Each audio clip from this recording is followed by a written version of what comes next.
They call it the Miami Beach of Vietnam. Like, well, we don't need to go to a Miami Beach. We live in Miami Beach. We started in Hong Kong, then Thailand, then we went to Malaysia, then we went to Indonesia, done all the Philippines. But at the end of the day, it's not just saying Da Nang's the best of Vietnam. We're liking Da Nang better than any one of the other 110 cities that we got to experience. I have to tell you, within the first couple of days, just in Hanoi, I was like, oh my God, I love this place. I love this place. Vietnam was a huge surprise to us. Huge. Housing alone is about $5,000 a month in Miami. We're paying $550 for a 2-bedroom condo here. Welcome to Costa Living Abroad. I'm Evan. Morel and Mike. Nice to meet you guys. So I'm really excited to talk to you guys today. We met here at Scallywags at one of my meetups. Why leave Florida and go to Southeast Asia to retire, right? Like for so long, Florida, for Americans and Canadians, has been the dream. So what was sort of the moment or just the idea, the impetus? Well, first of all, we're not really retired just yet. Okay. We're just trying it out. We're testing everything. Yeah, we put a little bit of a pause button on our career. Yeah. And we had a window of opportunities. We've taken it. We both love what we do. It's a lot of work, but we love what we do. But I don't know, after 8 months now of traveling, I think it's making that possible decision to do it, and I'm going to say forced retirement. But part of that forced retirement is just saying, yeah, we don't have to do this anymore. Where did it come from? So a couple different things happened. I was just flipping through social media feeds one day and an article came up about places to go that are very inexpensive and travel. And we love to travel, and we'd never honestly even thought about coming to this side of the world. We've traveled all over North America, South America, Europe, but an article came up about Thailand. Now it's the hot new place to go. And I said, all right, let me read this and research a little more. And right about the same time, I was having some health issues and went to the hospital and ended up, after a massive amount of MRIs and spinal taps and all kinds of things, I was diagnosed with multiple sclerosis. Now, they don't know what to do with people when they get a diagnosis like that when you're 55, which is what I was. And this is something people usually get when they're very young. So you get disabled over maybe 20 years. But with being 55, they didn't know if I could become disabled within a year. Isn't anything going to happen? So I just looked at him and I said, we need to do this travel thing if we're going to do it and go experience all the things we want to do, because if I can't do it in a couple years, I want to get it done now. So those two things, the article that came about Thailand and then my diagnosis, and we just said, all right, we're just going to do this. And it just kind of happened overnight. Right. And then, of course, at the other point was that, I turned 60 2 days ago. Yeah, happy birthday again, man. And I also wanted to have, because we do business with a lot of clients that we're yacht brokers. We'll buy they do everything right. They save their money. They've got retirement plan. They get into the mid 60s and they retire and they buy this magnificent yacht, and then their health fails. And I didn't want to be in that group of people seeing it over and over. So again, with this window of opportunity to take off while we are still healthy and can hike mountains and volcanoes and all the scuba diving, all the stuff we wanted to do, we want to do it now. If that comes around and we get a second shot of doing this, well, God bless us. But if we had missed the first one, shame on us if we didn't do that. Yeah, I love that, the carpe diem aspect. But the crazy part is, it doesn't matter how much money you have if you don't have your health, which again is a backup to what we're doing. So let's talk a bit about that life in Florida before you took off. Where were you living in Florida? What's the business, the job you're doing? How are you earning in Florida? That life before you left. Life before we left. Well, I'm originally from the Midwest, Indiana and Wisconsin, and Mike's from New York. We both ended up in South Florida 20 years ago, wanting to get out of the cold. Not sure if that was part of your motivation from Canada. Yes, ma'am. But both of us just did not like the cold anymore. And I was in real estate my whole life, either on the mortgage side. I was also CEO at Keller Williams for a while in Miami Beach. And then I got stressed out and decided to stop that and go work with him, because I would work on the sidelines with him doing yacht sales for years. And finally I just said, I wanted us to do this together. So I switched my licensing from real estate to yacht brokerage about 3 years ago. And we started working together. I do like marketing, and I do all the communications, and then he does all the nuts and bolts. He knows yachts inside and out. Which was, I'm sort of the nuts and bolts of the deal. But for years we were saying, geez, if we're going to work together, how does that work? We actually took a weekend seminar about spouses working together, and we made way too much of it. Because once we started working together, it took about 2 or 3 days to figure out that you do what you do best. So anything that came across the table as a task, there really wasn't much of a decision. I was like, that's what I do, and this is what you do, and that's so interesting. we should have done it years ago. Should have done it years ago. I can picture the like pachinko chips, right? It's like this one falls left, this one falls Absolutely. right. Once you know each other as There's a almost couple, nothing that's in the middle. And it's something that we can do over here, even though there's not a lot of yachting in Asia yet. It's starting to grow. We've already been to the Thailand International Boat Show. We went to the Singapore Yachting Festival.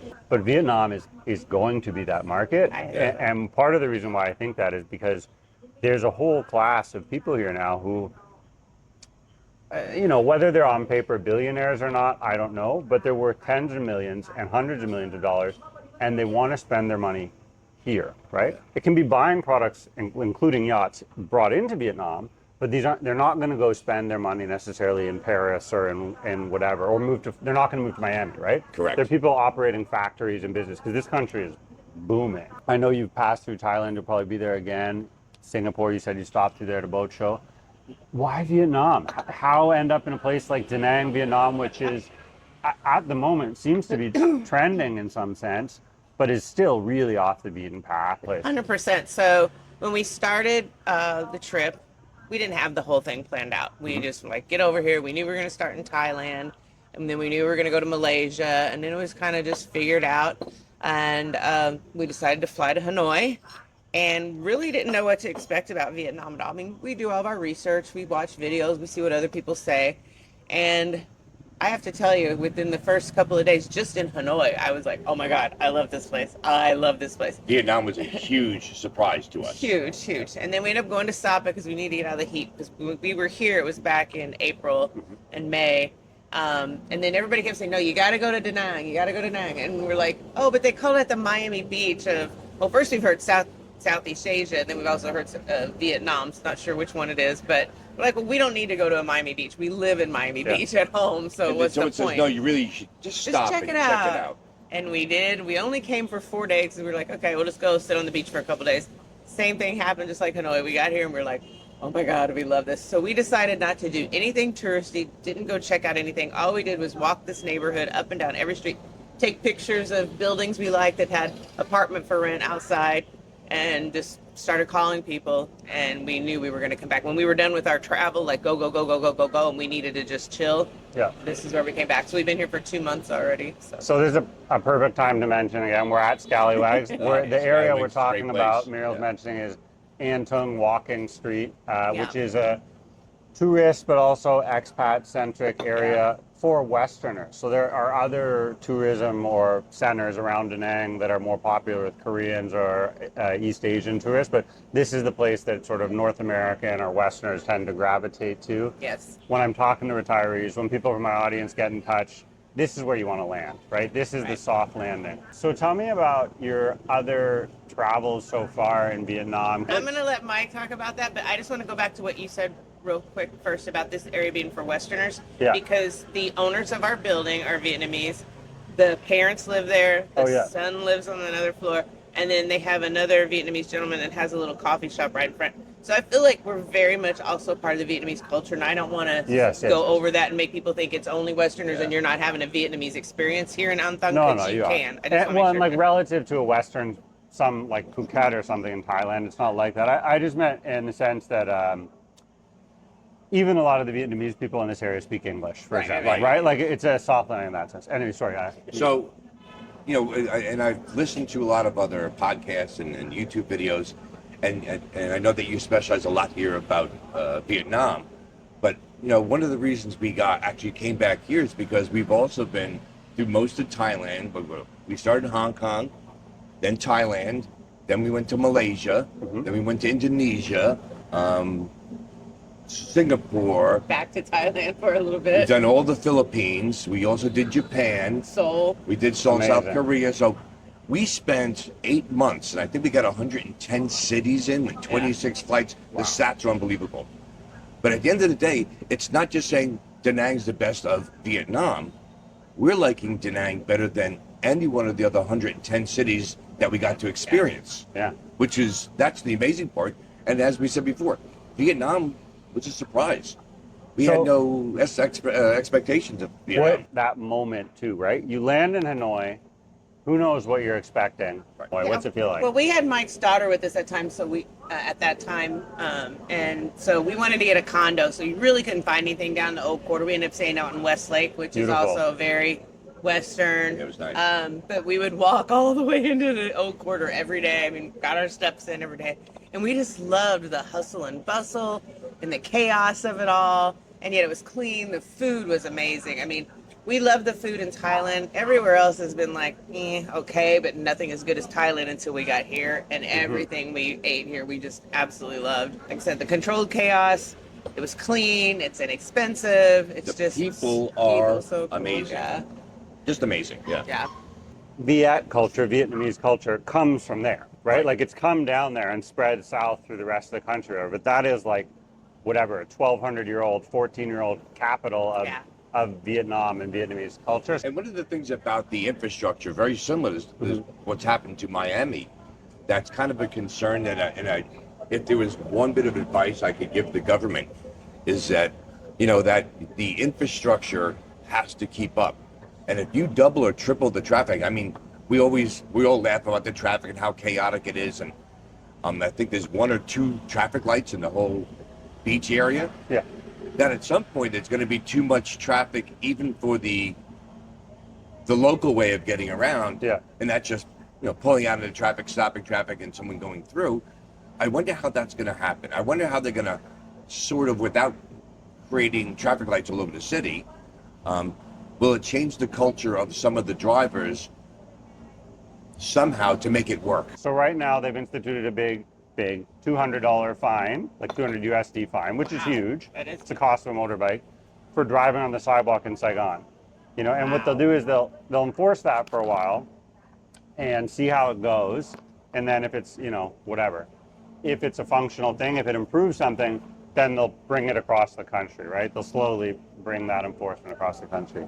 What do you think about compared to, say, Hoi An? Why is Da Nang for you more appealing? It was way too touristy for me now. Everybody talks about, you go to Hoi An to get the custom clothing. And I thought, that's so cool. And like, you more than just custom suits or custom, you can get a custom swimsuit or custom Bermuda shorts, whatever you want. I'm like, that's so cool. I can't wait to see this. I thought there'd be maybe 10 or 15 shops. You get there's like 150, and they are on you like, and I don't like that. You don't feel that around here. I don't feel like people, you've got the guys that come around want you to do your screen on your camera every 5 minutes. But other than that, it was just way too touristy for me. We didn't get a chance to go out and see the beach, so I don't know what that area looks like.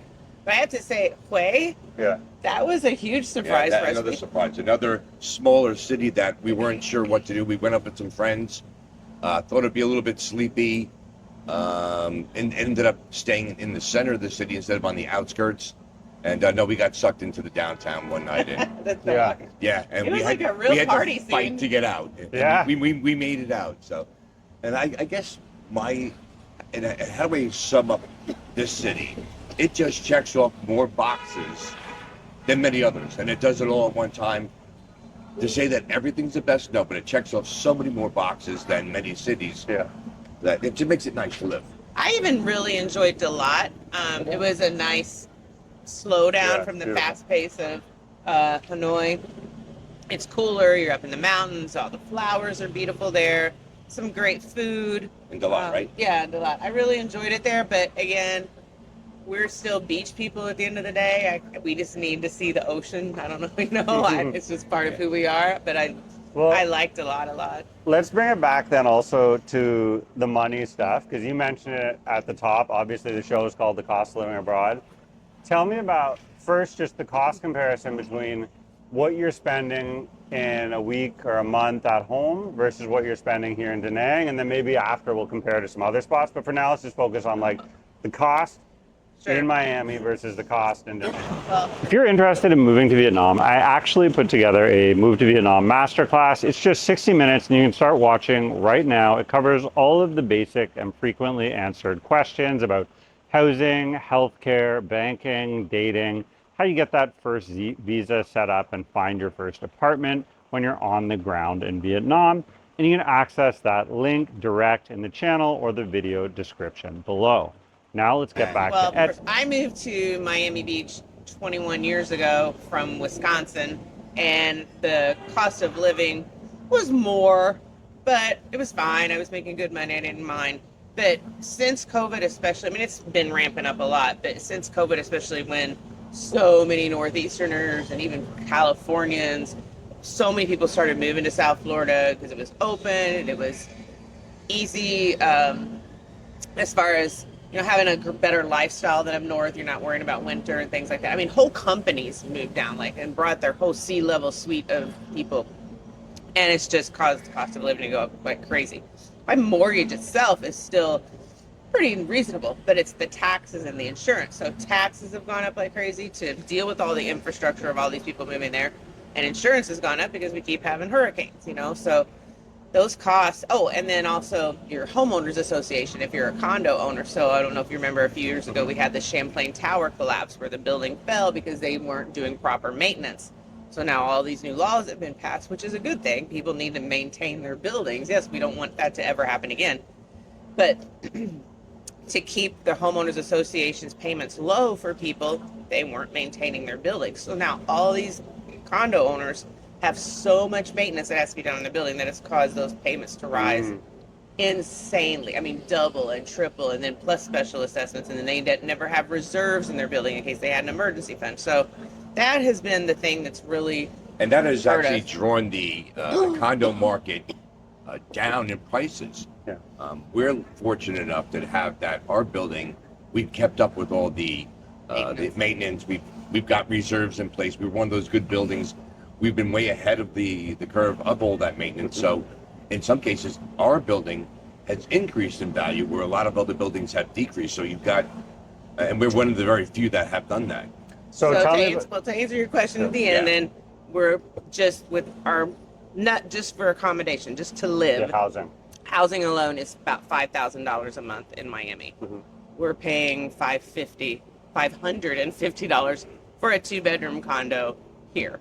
Yeah. That's a 2-bedroom condo in Miami, so about 10%. About 10, yeah, about 11 or 12%, Yeah. 10% or something. I mean, that's, so one of the reasons I love doing these interviews is because for a long time I was just telling people my cost of living, and they'd say, you're crazy, you're a liar, or you're living in a cardboard box, you know what I mean, right? Like they just, and I'd be like, so now that I do it with lots of people, I'm like, look, here's all these different people, here are all the different options, the different flavors. You know, there are people who spend 200.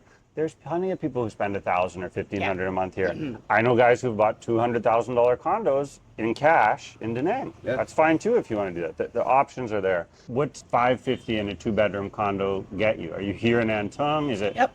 Tell me We're about in it. Antung too, so just 2.5 blocks off the beach. We don't have a pool or amenities or anything like that. It's a 4-story building with just 4 units, one on each floor. Like I said, the parents live on the 3rd floor, the son lives on the top floor, and we're on the 2nd floor, and then they have some other tenants on the 1st floor. And that's it. So there's no swimming pool or gym or anything like that. But especially with Kala Kala just opening up, we can walk to our own swimming pool right on the beach. Yeah. It has a beautiful new beach club in less than 5 minutes, you know, and it's free to go there, so we don't need that. And it's a nice, clean apartment. The landlords are just amazing people. They're so nice. Yeah. And it's clean and everything's well kept. So, maybe in some cases, people are like, well, you're paying a little bit more than maybe some other people who are finding some of these great deals, but the location for us is perfect. You know, the people, it's just a good situation. Being on And the if you- 2nd floor and having Yeah. our balcony, like when we live at home in Miami, we are on the 27th floor. We love being up high and seeing everything, and that's just, we love our balcony. And here we thought, oh my God, we're gonna be on the 2nd floor. We love it now because we feel like we're just part of what's going on the street, you know, part of the community. That whole street is like a community. Everybody knows each other. It's so cool. Like Westlake, Tejo, and Hanoi, Antung and Da Nang is one of the few places in Vietnam that, you know, its walkability score would be 100, right? 100%, It's 100 out of 100. Yep. You walk out the front door, everything you have is within a couple hundred meters, a block or two, and course you're going to pay a premium for that. Right, exactly. Of course you are, because that's a simple supply and demand issue. So Well, one of the questions you ask a lot of people is about transportation, and we have very little transportation costs. But we, like you said, we walk everywhere. We don't need a scooter. We very what about back crap. home? What's the cost of the car and the transportation getting around back home? Well, I got rid of my car, believe it or not, 8 years ago. Lovely, congratulations. I tried to just see if, well, first of all, I mean, he still had a car, so if I absolutely had to go somewhere, I had a car. But I forced myself to start walking. I mean, Miami Beach is the same. It's a very walkable town. We're in the Miami Beach, Yeah. you know. But until I forced myself to get rid of my car, I'd get in the car to go 3 blocks away, which was so silly. Then once I learned to walk it, you know, so my transportation costs were little. He's like Yeah, fancy what are you cars. driving back home like? BMW M. Yeah. And what's it cost you a month? Let me see. I think that I leased my cars. That the lease payment was $1,000 a month, plus insurance, plus fuel, and that's it was $4 per gallon back in the States, plus your tolls. So I guess if you really wrapped everything up, let's just say it probably cost 2,000. around Between 1,500 and Around 2,000. $2,000 a month. about $2,000 a month for a car. Do you two spend less than $2,000 a month total when you're here, or is it close? Probably.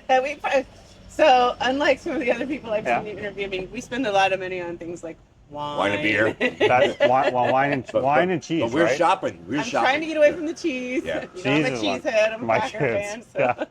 But I love my cheese. So what do you? Well, let's jump right in. So what's the $550 for the housing in Da Nang? How much do you spend? What's your budget to get your food, your drink, all that other stuff sorted? Okay, so